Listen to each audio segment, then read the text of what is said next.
إن الحمد لله نحمده ونستعينه ونستغفره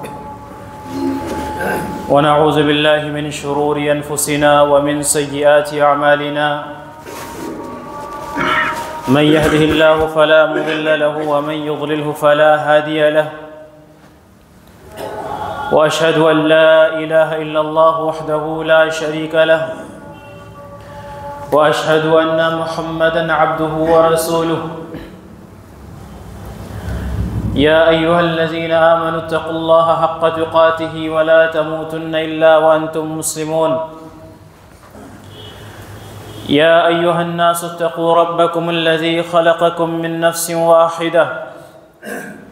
وخلق منها زوجها وبث منهما رجالا كثيرا ونساء واتقوا الله الذي تساءلون به والأرحام إن الله كان عليكم رقيبا يا أيها الذين آمنوا اتقوا الله وقولوا قولا سديدا يصلح لكم أعمالكم ويغفر لكم ذنوبكم ومن يطع الله ورسوله فقد فاز فوزا عظيما أما بعد فإن خير الحديث كتاب الله وخير الهدي هدي محمد صلى الله عليه وسلم وشر الأمور محدثاتها وكل محدثة بدعة وكل بدعة ضلالة وكل ضلالة في النار أعوذ بالله من الشيطان الرجيم بسم الله الرحمن الرحيم قاف والقرآن المجيد بل عجبوا أن جاءهم منذر منهم فقال الكافرون هذا شيء عجيب أإذا متنا وكنا ترابا ذلك رجع بعيد قد علمنا ما تنقص الأرض منهم وعندنا كتاب حفيظ بل كذبوا بالحق لما جاءهم فهم في أمر مريج أفلم ينظروا إلى السماء فوقهم كيف بنيناها وزيناها وما لها من فروج والأرض مددناها وألقينا فيها رواسي وأنبتنا فيها من كل زوج بهيج تبصرة وذكرى لكل عبد منيب ونزلنا من السماء ماء مباركا فأنبتنا به جنات وحب الحصيد والنخل باسقات لها طلع نضيد رزقا للعباد وأحيينا به بلدة ميتا كذلك الخروج كذبت قبلهم قوم نوح وأصحاب الرس وثمود وعاد وفرعون وإخوان لوط وأصحاب الأيكة وقوم تبع كل كذب الرسل فحق وعيد أفعينا بالخلق الأول بل هم في لبس من خلق جديد وقال الله جل وعلا أعوذ بالله من الشيطان الرجيم والنجم إذا هوى ما ضل صاحبكم وما غوى وما ينطق عن الهوى إن هو إلا وحي يوحى رب اشرح لي صدري ويسر لي أمري واحلل عقدة من لساني يفقهوا قولي ربي زدني علما